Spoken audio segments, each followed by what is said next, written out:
Louvado seja nosso Senhor Jesus Cristo, para sempre seja louvado. Seja bem-vindo mais uma vez ao canal Jesus é o Caminho. E esse é o nosso quadro Liturgia da Palavra Dominical, onde a Igreja nos propõe a cada domingo os textos que são meditados, que são lidos, que são proclamados na liturgia da palavra para o nosso crescimento espiritual. E nós estamos aí no 29º domingo do tempo comum, no ano B, e vamos meditar um pouco sobre a morte de Jesus, sobre o mistério da redenção. E eu gostaria de fazê-lo partindo do tema: fora da igreja não há salvação.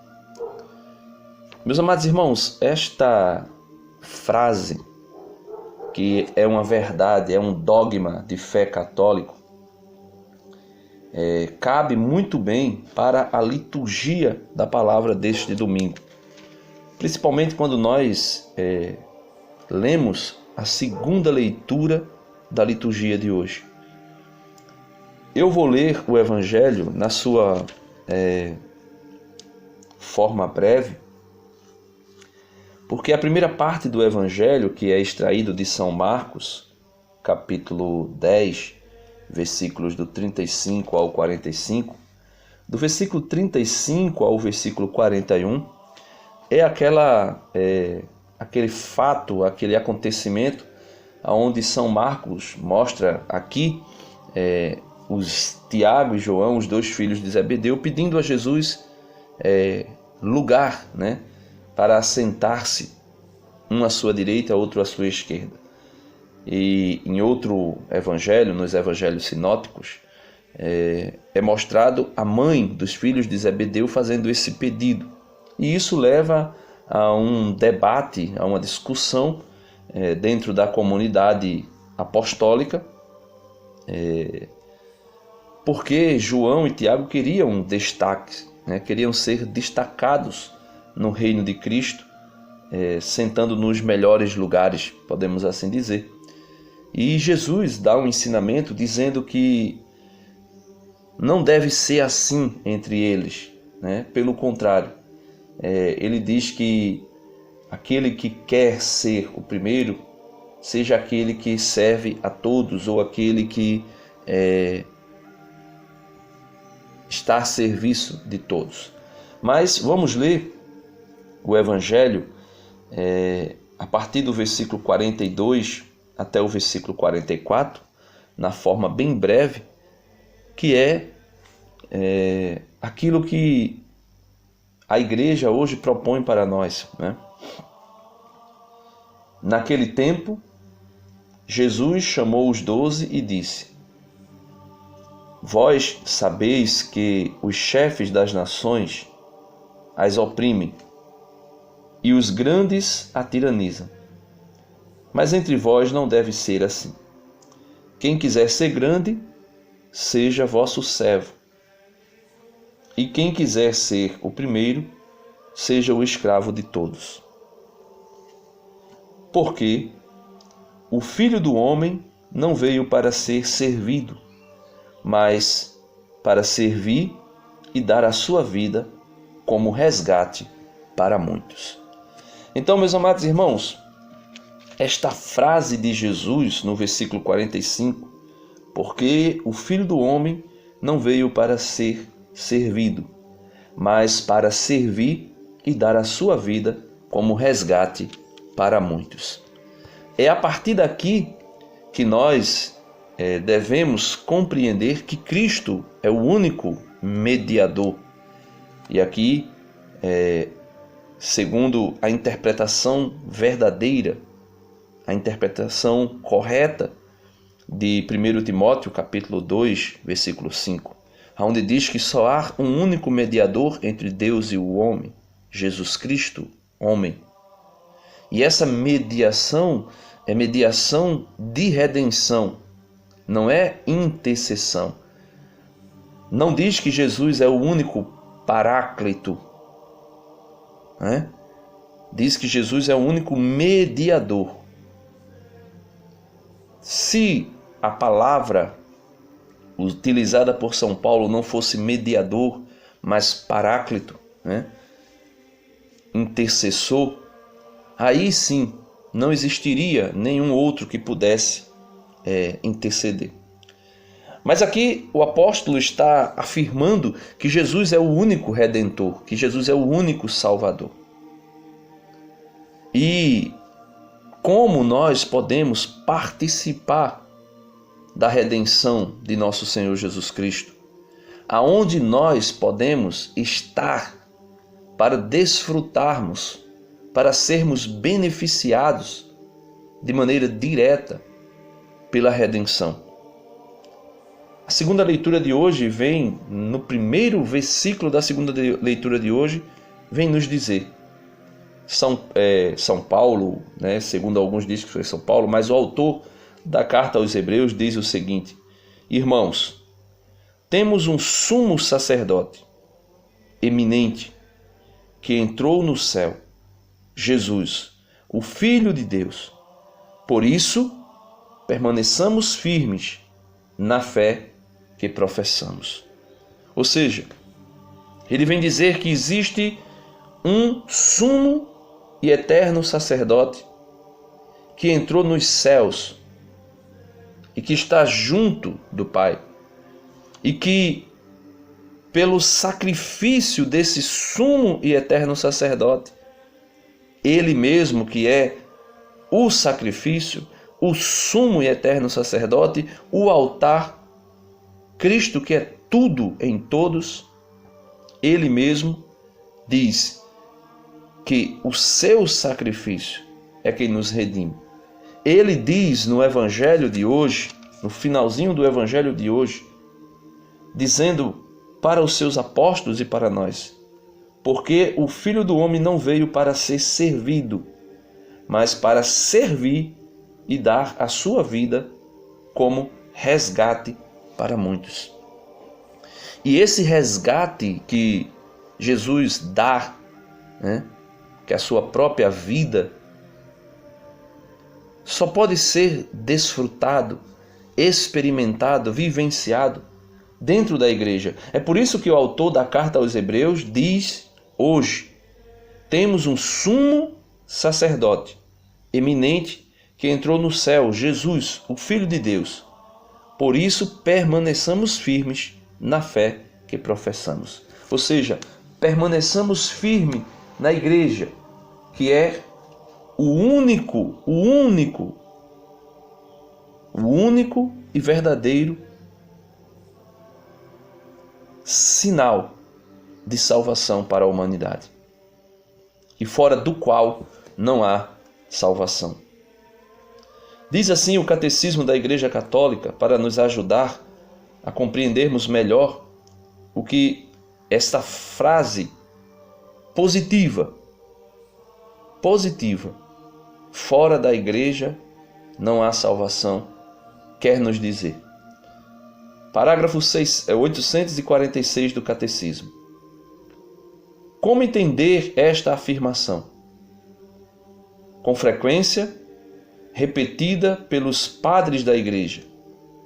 Aqui os padres não é o padre que usa batina no sentido restrito, mas é os pais da igreja, os padres apostólicos.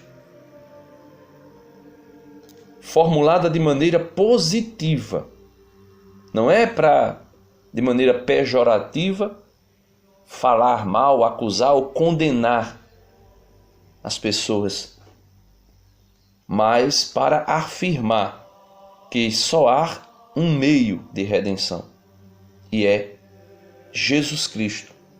E Jesus Cristo todo, inteiro, corpo e cabeça, não somente Jesus Cristo cabeça. Formulada de maneira positiva, ela significa que toda a salvação vem de Cristo cabeça, por meio da igreja que é o seu corpo. Então, a salvação que a igreja nos traz, exerce, acontece em Cristo, Cristo cabeça. e Cristo cabeça por meio de quê? Do seu corpo, que é a igreja. Apoiada na Sagrada Escritura e na tradição, o concílio, e aqui ele fala do Concílio Vaticano II, ensina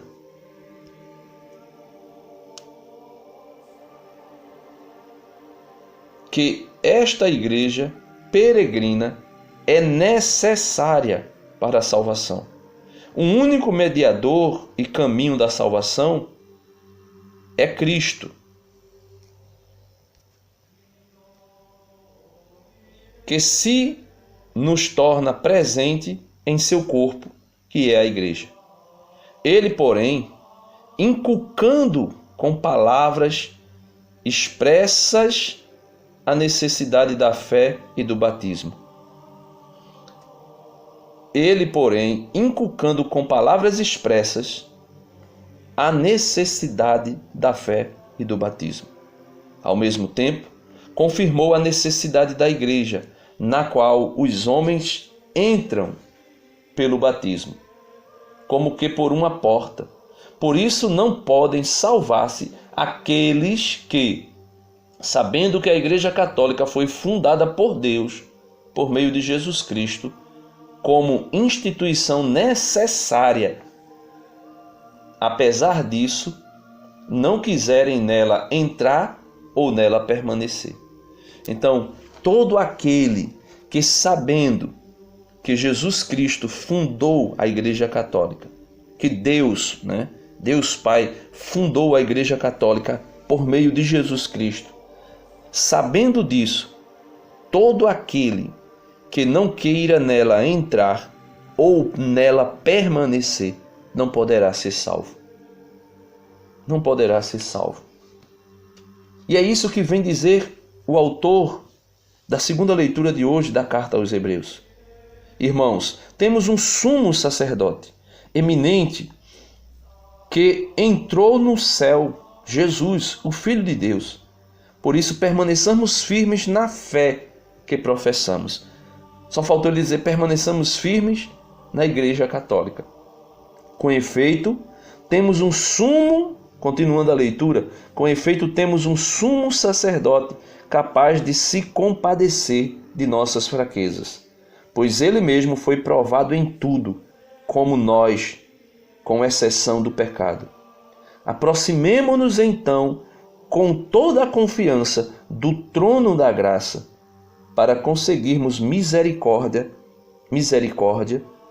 e alcançarmos a graça de um auxílio no momento oportuno. O autor está dizendo que nós devemos nos aproximar do trono da graça. E como é que nós nos aproximamos do trono da graça? Que é a cruz de Cristo, que é a redenção de Cristo. Como é que nós nos aproximamos? Por meio do único caminho possível, a igreja. Nós nos aproximamos do trono da graça para recebermos ajuda e graça oportuna para a redenção por meio da igreja. É por meio da igreja que nós somos batizados. Jesus afirmou plenamente, São Marcos capítulo 16, ide por todo mundo, e anunciai o evangelho.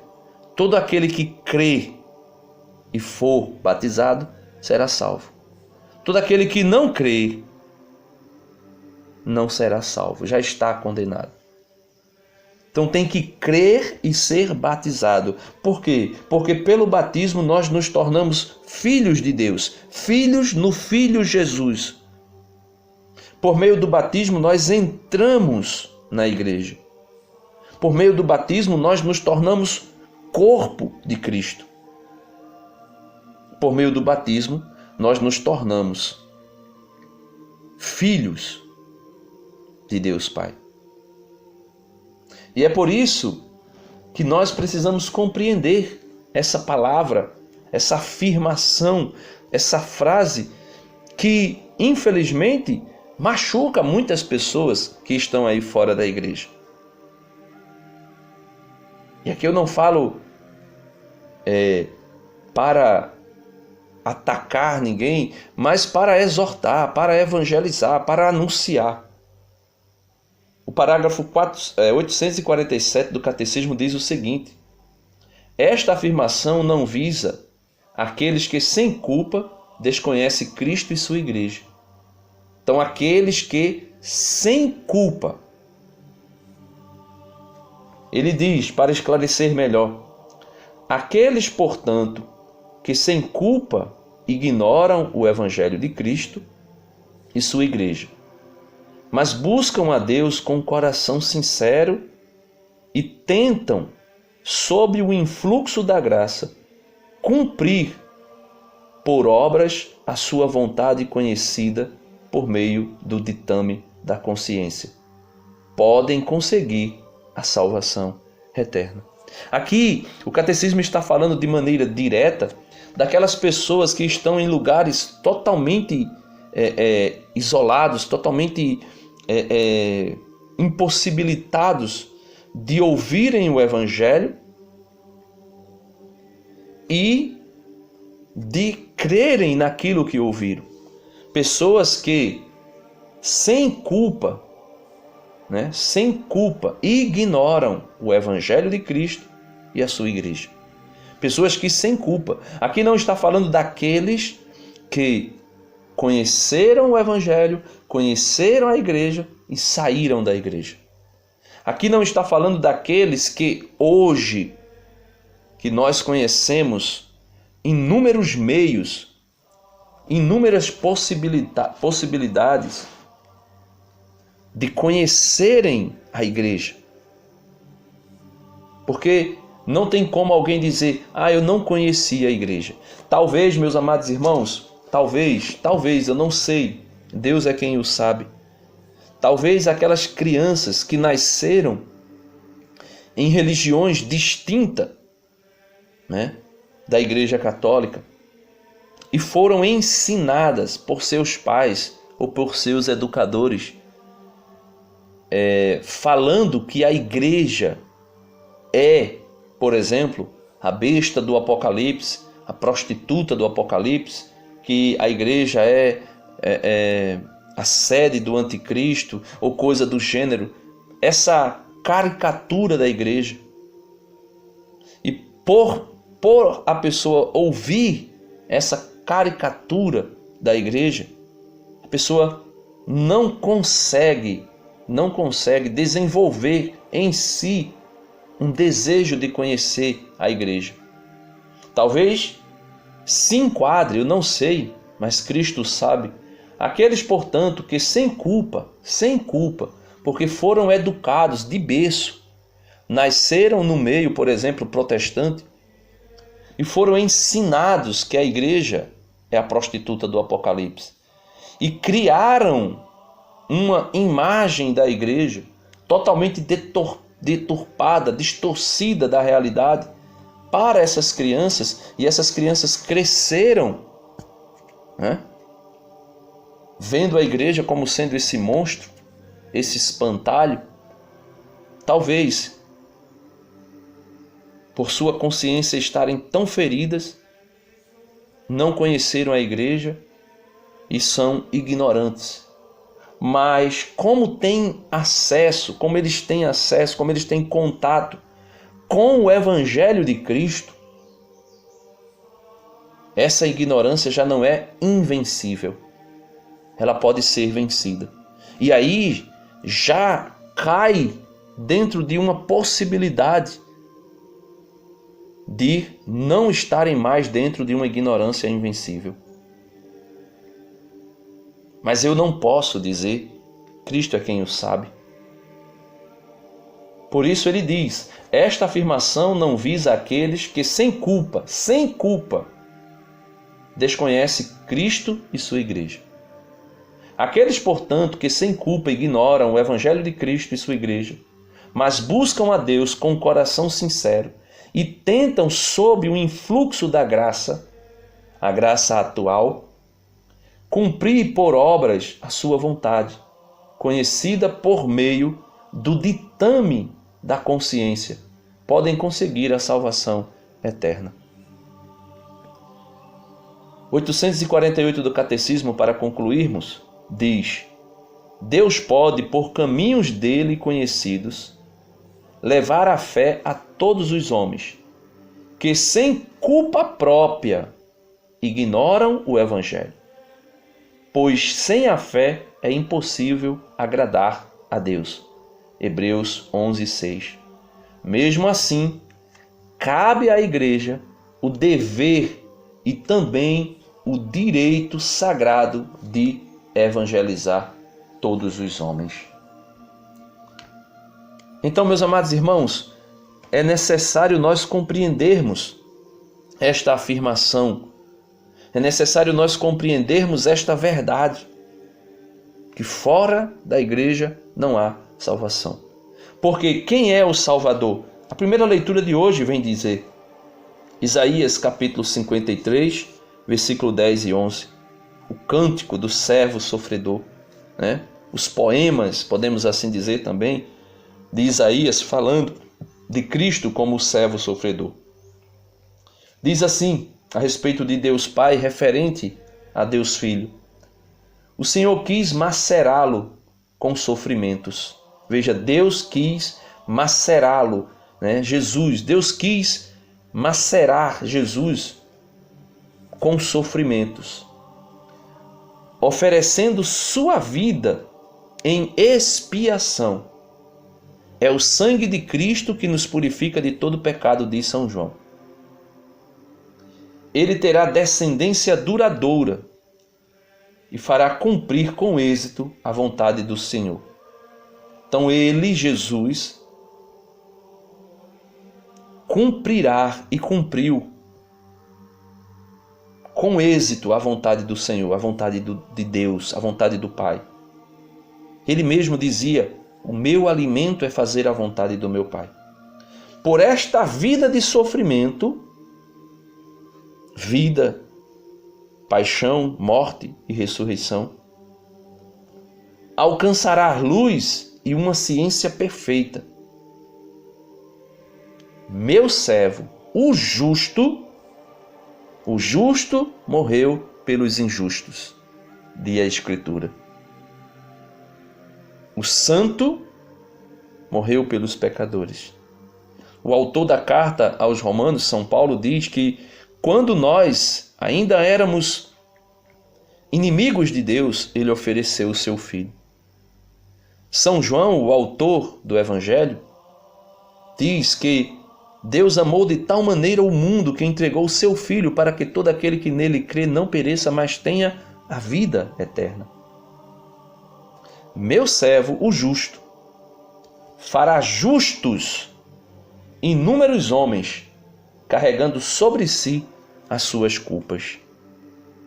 O autor de inúmeras cartas no Novo Testamento, o apóstolo São Paulo, diz que um muro de inimizade foi posto entre Deus e os homens. Um muro de inimizade. E ele, por seu sacrifício redentor, ele, por sua vida, por sua morte, por sua paixão, por sua ressurreição, quebrou este muro que nos separava de Deus. Ele, Jesus, veio destruir, como diz São João, as obras de Satanás.